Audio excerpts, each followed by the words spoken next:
ఓరి నాయన ఏంద్రి ఇదే. సో హలో ఫ్యామిలీ, మేమైతే ఇప్పుడు చార్మినార్ దగ్గరికి అయితే వెళ్తున్నాము ఒక చిన్న షాపింగ్ చేసేకి. ఇప్పుడైతే మనం రైల్వే స్టేషన్ అయితే వెళ్ళిపోతున్నాము. మన క్లాస్ నుంచి అయితే చాలా దగ్గర. బయట చూస్తే ఎండ మాత్రం మామూలుగా లేదు అసలు. ఇక్కడైతే మనం టికెట్ తీసుకునే మిషన్ దగ్గరికి వచ్చి మనకి ఏది నచ్చితే అది నొక్కేస్తున్నాము. తర్వాత తీరా కొద్దిసేపు నొక్కిన తర్వాత టికెట్ అయితే వచ్చింది. చాలాసేపు అయితే సతాయిచ్చింది అది.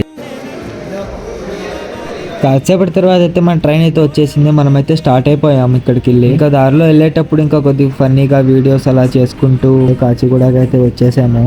కాచిగూడకి వచ్చి ఇంకా డైరెక్ట్ ఆటో ఎక్కి ఆటో నుంచి వెళ్ళిపోయాం చార్మినార్ దగ్గరికి. ఇంకా బయట అయితే ఎండ అయితే విపరీతంగా ఉంది అసలు. మన ఆటో అతనేమో మధ్యలో ఫోన్పే లేదన్నాడు. కొద్దిసేపు తర్వాత ఇక్కడ ఎవరో గొడవ పడుతున్నారు. ఫైనలీ మేమైతే చార్మినార్ దగ్గరికి అయితే వచ్చేసాము. ఇక్కడ చూసే రష్ చాలా ఉంది, మామూలుగా లేదు. అసలు కాలు పెట్టడానికి కూడా స్పేస్ లేదు. ఇంత రష్ లోనే ఇంకా ముందుకు వెళ్ళాము. ఆడోళ్ళు చూసే మామూలుగా లేరు, అబ్బాయిల కంటే ఆడోళ్ళే ఎక్కువ మంది ఉన్నారు. ఇంకా అలా కొద్దిసేపు అలా వెళ్ళి అయితే ప్రదక్షిణాలు చేసిన తర్వాత స్టార్ట్ అయిపోయాం షూ కొన్నికి. ఫైనలీ షూ అయితే కొనేసాము. నేనైతే చాలా ఫుల్ టైర్డ్ అయిపోయిన తర్వాత ఇంకా స్టేషన్ కి అయితే బయలుదేరాము. ఫైనలీ కాచిగూడకి వచ్చి టికెట్ తీసుకున్నాము. టికెట్ తీసుకున్న తర్వాత మనమైతే కాచిగూడకి బాయ్ బాయ్ చెప్పేసి మనమైతే స్టార్ట్ అయిపోయాం. సో నేనైతే నా ఓన్ వాయిస్ తో ఫస్ట్ టైం అయితే వీడియో చేస్తున్నాను. మీకు నచ్చినట్లయితే లైక్ చేయండి, షేర్ చేయండి, అలాగే కామెంట్ లో రెడ్ హార్ట్ ఇవ్వండి.